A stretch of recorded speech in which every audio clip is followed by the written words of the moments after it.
Assalamualaikum warahmatullahi wabarakatuh. Bertemu lagi dengan Bu Eni Dwi pada mata pelajaran prakarya kelas 9 semester 1 tahun pelajaran 2020-2021.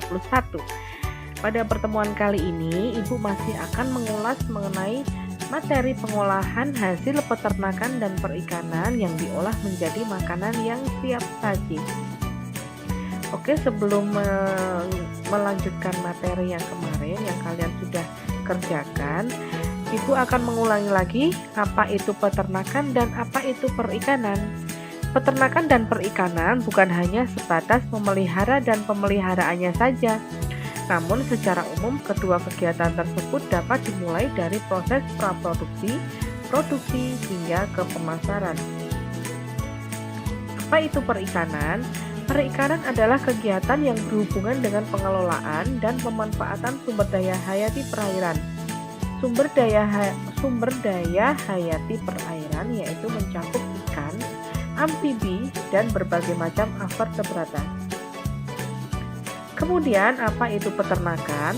Peternakan merupakan kegiatan membudidayakan hewan ternak untuk mendapatkan keuntungan dengan penerapan prinsip manajemen pada faktor dan proses produksi yang telah dikombinasikan secara optimal. Hasil dari peternakan salah satunya adalah daging. Daging ada yang berwarna merah dan ada yang berwarna putih. Kemudian ada hasil dari peternakan yaitu ada daging, telur, dan susu. Nah, jika kalian menginginkan untuk mencatat karena ini adalah hal yang penting, maka silakan di pause video ini sebelum kalian melanjutkan materi berikutnya. Kemudian ada hasil dari perikanan yaitu ikan, udang, cumi-cumi, dan rumput laut. Kemudian ada manfaat hasil dari peternakan dan perikanan yaitu sebagai sumber protein. Karena berdasarkan sumbernya, protein itu dapat dibedakan menjadi protein hewani dan nabati. Protein hewani itu memiliki kandungan yang lebih lengkap, yaitu berupa asam amino esensial daripada protein nabati.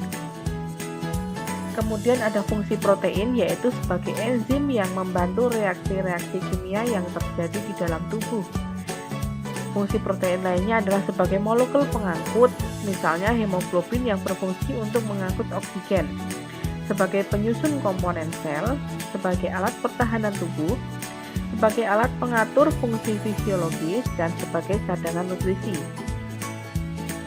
Kemudian ada contoh makanan yang mengandung protein hewani, yaitu ada telur, yang bagian putihnya itu mengandung protein yang sangat tinggi. Bagian kuningnya mengandung mineral, vitamin, dan lemak. Kemudian ada sifat-sifat telur yang perlu kalian ketahui. Ini dicatat, penting, nanti suatu saat akan dikeluarkan di dalam soal TTS maupun ulangan, yaitu sifat-sifat telur yang perlu diketahui yaitu 1. Kulit telur itu sangat mudah pecah, retak, dan tidak dapat menahan tekanan yang besar. Yang kedua, telur tidak mempunyai ukuran yang sama besar. 3. Udara dan suhu juga mempengaruhi mutu telur. Kemudian ada ikan. Jenis ikan yang mengandung banyak protein yaitu salmon, teri, ikan cuek, bawal, tongkol, kembung, dan lain sebagainya. Kemudian ada udang. Kandungan protein pada udang itu tergolong tinggi. Kadar asam amino yang lengkap dan berprofil tinggi, mengandung asam lemak omega 3 dan omega 6. Kemudian ada susu. Susu itu bukan hanya sebagai sumber protein, tetapi mengandung nutrisi lainnya seperti kalsium, vitamin, fosfor, magnesium, dan zinc. Sifat susu yang perlu kalian ketahui adalah 1. Susu itu merupakan media yang baik untuk pertumbuhan mikroba, sehingga apabila penanganannya tidak baik, akan menimbulkan penyakit yang berbahaya. Yang kedua, air susu itu mudah menjadi rusak atau basi karena merupakan bahan biologis. Kemudian ada daging. Daging adalah sumber protein hewani yang bermutu tinggi dan perlu dikonsumsi oleh anak-anak dan dewasa agar cerdas, sehat, tumbuh secara normal, lebih produktif dan bersemangat. Kemudian ada tanda-tanda daging yang sehat itu adalah sebagai berikut ini. Bersih dan lapisan luarnya itu kering. Berasal dari rumah potong hewan. Ada cap pemeriksaan dari pemerintah setempat. Daging yang sudah ditiriskan itu tidak akan berdarah. Aroma bau tidak amis dan tidak bau asam. Daging elastis dan tidak kaku. Kemudian ada macam-macam daging hewan. Ada daging sapi, daging kerbau, dan daging kambing. Masing-masing mempunyai ciri khas tersendiri. Silahkan dicatat. Ini poin penting.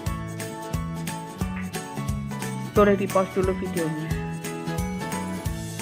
Oke, lanjut. Kemudian ada daging ayam broiler.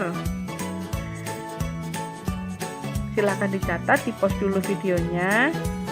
Kalian sudah bisa baca, sudah kelas 9, harusnya lebih cermat lagi dalam membaca dan menulis bagian-bagian yang penting.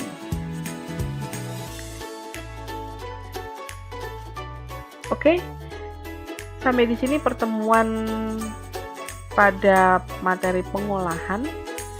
Selanjutnya akan Ibu sampaikan tugas di link Google Form. Kalian kerjakan. Apabila ada yang penting dari video ini, maka dicatat dan di pause, di back lagi, diulang lagi videonya, dicatat. Kemudian poin-poin yang penting harus dicatat di buku catatan kalian sebagai bahan nanti kalian mengikuti ulangan harian maupun penilaian akhir tahun. Oke? Sampai bertemu pada materi selanjutnya. Ibu akhiri, wassalamualaikum warahmatullahi wabarakatuh.